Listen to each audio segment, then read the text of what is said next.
Hello, my wonderful viewers, and welcome to another episode of Betty Adams Theorizes. Today we are taking another look at the 2018 reboot of Lost in Space. It's been nearly a good 6 months since season 2 dropped, so we are almost halfway to season 3. Hope. I'd like to take a look at one theory about what's going to happen in Lost in Space season 3. Specifically, the question is John Robinson going to revive SAR? Let's not bury the lead.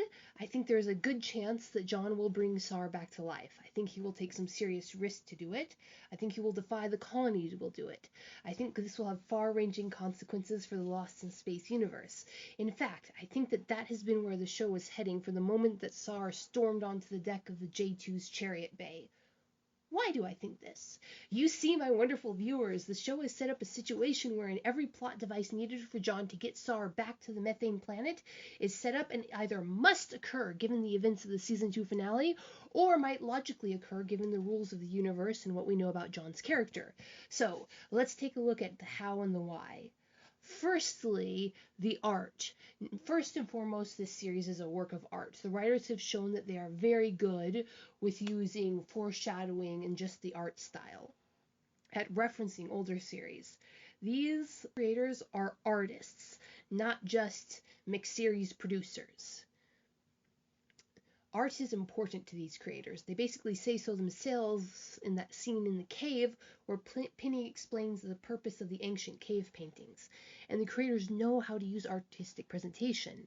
The last scene with SAR showed him wrapped in a tarp, utterly defeated and limp after Ben Adler had crumpled him with the electromagnetic weapon. Now, there was really no in-universe reason for either Ben Adler or Maureen to wrap him in that tarp. And yet those had to have been the two that did it. Adler might have had some lingering sentiment over the robots, but it was a sentiment he was actively fighting. Maureen has been repeatedly shown to have no sentiment at all. She loves her children fiercely with the proud genetic love of a mother bear, but there is not a single drop of actual sentiment in that woman. And Adler was actively fighting his sentiment. So there was no real reason for them to wrap SAR in that tarp, other than perhaps to hide SAR from Robot, which I don't think either one of them would have done for these same reasons. But they did. They wrapped him in the tarp and they dragged a very heavy robot some distance from the cave where he fell. So I think that the artist deliberately had them do that so that they could make that long-last lingering shot. Obviously, why SAR was covered in the tarp was that the robots are expensive to animate. The prop probably doesn't have more than those 2 arms, and they needed to hide the fact that it was just a pile of metal under there. But that aside, these creators made the artistic choice to linger the shot on SAR for several seconds, which is a long time in a show this tight packed. And how does the scene go? Robot Robinson was gazing at the broken body of his fallen comrade pensively. There was no red in Robot Robinson's face, no sign of what the audience came to assume to be anger, which I think might actually be threat analysis, but for the assumptions of the art, red would be anger. But Robot Robinson is lingering over this moment with a blue and white pensive face, and therefore so must the audience. Importantly, from a storytelling perspective, the only visible parts of SAR are the forearms of his larger arms, the pair that arch up and over his body, and the camera focuses on one forearm in particular. This just happens to be the part of the alien's body that shows their point of origin on the ring of the home planet. This kind of focus is a smoking Chekhov's gun, especially given the number of seconds the show took to linger on it. It is a hint that this information will be important in the future. And it didn't come into play in season 2, it stands to reason it will be relevant in season 3. Most importantly to my main point, it provides John with all of the information he needs to drop SAR off at home and to be assured that SAR stands a good chance of resurrection. However, flying the Jupiter from one planet to another is energetically expensive, and there is the problem that the Jupiter-class ships were never meant to see this much action. Every Jupiter in the show has been used at least 3 times more than they were ever designed to take. They were meant to go up from Earth to the Resolute, and then down from Resolute to Alpha Centauri. Every takeoff and landing in excess of that is a strain that the engineers didn't intend for them to experience. And as Don Robinson has explained, the actual engineers and mechanics who are building these Jupiters cut corners every which way. So even if these Jupiters had extra safety margins built into their construction, those were stolen away. So because of that, in order to move SAR from the amber planet to the methane planet, John has to have a very compelling reason to be at both locations. That is to make at least one interplanetary run that will take some time, according to Maureen at the beginning of season 2. Maureen says to John that it will take some time to get to the Resolute. Interestingly enough, at that point, their Jupiter 2 was parked over the methane planet, and the Resolute was parked over the amber planet. So we know that it takes a significant amount of time to get from the methane planet to the amber planet using the Jupiter 2, which is the colonists' only form of transport at this point. Fortunately for the theory, the show explicitly provides both the location over the amber planet and the location of the methane planet as necessary points for the Jupiters to be at. When we last saw the colonists, they were headed anywhere the robots weren't after the evacuation. However, that is limited because the humans will need food and water. And these common needs of humanity severely limit the options for the humans to hide. The only place we know that they have air that they can breathe and food that they can eat, or at least food that they can grow or harvest and produce there, is the amber planet. There are only 5 planets in the system. One is a gas giant that is completely off limits. One is the methane planet, which can't grow their food. Then one is the amber planet. So that only leaves 2 other planets, and both of those planets produced massive alien fleets that were coming to get them. The amber planet, for some reason, did not produce an alien fleet. Now, the amber planet might at some point produce an alien fleet, but even if the humans are no longer permanently camped out in one place on the planet, they will have to at least visit the amber planet regularly and leave a skeleton crew of farmers on the planet to produce food. This gets John to the amber planet and SAR's last resting place, at least on a regular basis, if not permanently. And just before the Jupiters all evacuated the Resolute, there was a huge deal made over the fact that the Jupiters were underfueled. They had little or no fuel, basically just enough to get away from the Resolute. In order to outrun the alien robots, to be able to leave the system, or even just move the Jupiters or produce fuel, Jupiters will need large amounts of methane.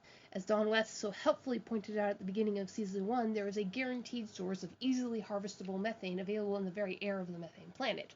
So fuel-gathering sorties between the amber planet and the methane planet are all but a given in Season 3. And who would lead these dangerous missions other than the best sailor in the colony? And the only real warrior that the colony has, at least the only human warrior. However, these fuel-gathering sorties will undoubtedly be quick affairs, not counting the long time it takes them to get between the 2 planets. The collecting Jupiters would dip down into the atmosphere and scoop up as much as they need before getting back the heck out of Dodge. Landing on the ring and carefully placing SAR on his mark, like Adler and Will did for Scarecrow, isn't going to be an option, even if the rest of the colonists would go for it, which they probably wouldn't, given what a threat SAR was seen to be even by the Robinsons. However, the show has already established that box thing meant to contain robots that can be ziplined down to the surface without landing. It wouldn't be hard for a Marine to modify it into a cage structure that could drop SAR down at a very specific location. And with Dawn to help her, that would probably be less than a day's work to design something for John to use to safely airdrop SAR. And importantly, the methane planet's ring is in a canyon with solid sides, not a ridge like the amber planet, so SAR can't bounce off the ring if dropped from a height. Also, the Robinsons already have their recordings of the methane planet markings, so John will have a known point to approach. However, the rest of the colony won't be happy about risking a whole Jupiter and a very useful former Navy SEAL on such a mission. They wouldn't be happy about reviving a known antagonist like SAR. John might be able to convince them, but he would likely have to sneak to get the job done, and he won't be able to pull that off on his own. However, this barely counts as a challenge for this theory, as everybody knows that Don West would willingly go skinny dipping in alligator-infested lava if John asked him to. So there's all the help that John needs right there. The setup for the show has thus given John Robinson the knowledge of where to drop SAR off and all of the means and opportunity to get there. All John needs now is a motive, and he already has one, specifically his love for Robot Robinson. Consistently throughout the show, John has been shown as the Robinson with the functional empathy. He is the one who asked Maureen to let the kids take a break when she was pushing them to get the ship out of the ice in season 1. He was the one who noted the little item that taking the ship was a mutiny. And he was also the one who noticed the small detail that Robot had been captured and tortured by the human guards and might not be entirely down with rescuing the humans after that in season 2. From the first, he was the only one who was consistently cared for Robot Robinson in the active verb form of the word. John was the first and only one to reassure Robot that Will would be back when Will left the card game to get his mom. And recall that after this incident, John didn't see Robot from the time that Robot tossed him across the Jupiter 2's hub, nearly killing him, until John pulled Robot down from the controls of the Resolute. John Robinson wasn't just protecting Robot for Will's sake by this point. He cared for Robot as an individual, despite the danger that Robot inherently posed as a warrior, perhaps even because of this, because both John and Robot are very dangerous warriors. Perhaps John is the Robinson who is the most like Robot. There is an especially interesting scene between Will and John when the family is deciding if John is going to pilot the stripped Jupiter up to get help for the stranded colonists. Will breaks down crying and describes Robot walking off the cliff. When soothing Will's guilt over what he thinks he did to Robot, John says, "It's not okay with me either." Now, that might have just meant that John wasn't okay with risking his life in the stripped Jupiter, possibly leaving his family behind again. But the very next scene shows him calmly preparing to do just that. In the context of this statement, "It's not okay with me either," it looks like John is firmly and saying that he was equally not okay with Robot walking off that cliff. When they finally did find Robot again, John tried to be there when they reunited, despite having just taken a spar through his ribcage. He was only stopped by Judy all but sitting on his head. John was the Robinson who stayed with Robot after John had rescued him from the Resolute's controls. No matter how much the others feel about Robot, John is the one who understands Robot on a level that not even Will might be able to match. You see, John Robinson is a soldier. Well, technically a sailor, but you get the idea. He was and is an officer, a warrior. Loyalty is an integral part of John's makeup. Loyalty to the chain of command, to his orders, to the oath he swore, and to the principles that oath represents. And Robot Robinson is a Navy man just like John. Given the situation that Robot was operating as either part of a small strike team or even possibly independently, it would not be a stretch to assume that Robot Robinson was at least the equivalent of a Navy SEAL in rank and skill and trained independence. When Robot Robinson was staring down at the crumpled form of SAR, Maureen, the one who was being constantly shown to be wrong about these things, states to Ben that he probably feels glad about the situation because of her conception that SAR was hunting Will, and SAR had forced Robot to be a party to that hunt. However, the way that statement is set up in the context of the show suggests that she is wrong. Maureen is the logical parent, who is near constantly wrong about the emotional needs and reaction of even her own daughters. It is only consistent with her characterization in the show that she misunderstands Robot's motivations. John is the one who understands his children, who understands their needs and motivations. It is no stretch to assume that he understands Robot at least a little. Every piece of evidence available on the show suggests that Robot and SAR stopped fighting the moment SAR wasn't a threat to the humans on the Resolute. Recall that Robot led SAR to the J2 at the end of Season 1. Robot answered whatever question SAR asked and pointed to where he could find whatever SAR was looking for. Robot only interfered with the mission when SAR went out of his way to kill Will. Once Robot had removed SAR from the Resolute, Robot peacefully coexisted on the Amber Planet with SAR, even going so far as to draw those pictures on the cave for 7 months without fighting or running. You don't draw pictures for your own amusement. You draw pictures to communicate something. Robot was trying to communicate something to SAR. Robot was on the surface when Will had the vision, and given how good Robot is at climbing, that pit wouldn't have held him against his will for very long. From the perspective of SAR, we have seen that the robots can and do kill each other. However, SAR clearly could have overpowered Robot with his greater mass and firepower, yet SAR didn't. So this relationship of respect at least goes both ways. If SAR wasn't family to Robot, he was at the very least a superior officer that Robot respected and was respected by in turn. Either of these options are situations that John Robinson respects, and John has all the clues he needs to figure out what the situation was in the form of what Marine can tell him. Robot disobeyed direct orders. Robot was at least accessory to SAR's deactivation, and then took his engine and fled the system. It is fairly easy to imagine that scene on the Resolute where John outlines to Marine that they are contemplating committing mutiny, only switch it up. So John's talking to Marine about Robot and calmly suggesting that Robot committed treason to save the children, and that the least they can do in return is try to mitigate the consequences of Robot's crimes by bringing SAR back. John cares about Robot Robinson in that selfless way that fathers have, and understands the long-term consequences, especially as they apply to military rank and structure.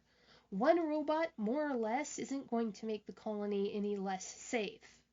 Meanwhile, reviving SAR might make Robot's life tremendously easier. So reviving SAR isn't really a problem tactically for the safety of the colony. However, mitigating whatever crimes against the state, whatever state might exist that Robot Robinson might have committed, from murder of a superior officer to mere assault on a superior and possibly sympathetic officer, who could very well be an ally for Robot in whatever trial is to come. This just might be the difference between Robot Robinson outcast forever and Robot Robinson being able to go home to the Lightning. If there's one thing that John Robinson values above all others, it is the ability to go home to your loved ones. He has already faced the wrath of his own people to protect Robot Robinson. Risking a short canyon run on the methane planet to increase the odds that Robot could go home would morally be no decision at all for John Robinson. It would be what his own moral code would require him to do. So, what do you think? Can you poke some holes in this theory? Leave a like below if you enjoyed my theory, and leave a comment atomizing my theory like the Resolute if you can find any problems with it. And before I go, I'd like to say thank you to all my wonderful Patreons. You can see the names of the ones who don't want to be ignored at the end of this video. Hit that subscribe and share the button if you'd like to see this, and share this video if you'd like to see the channel grow. Peace out, my wonderful viewers.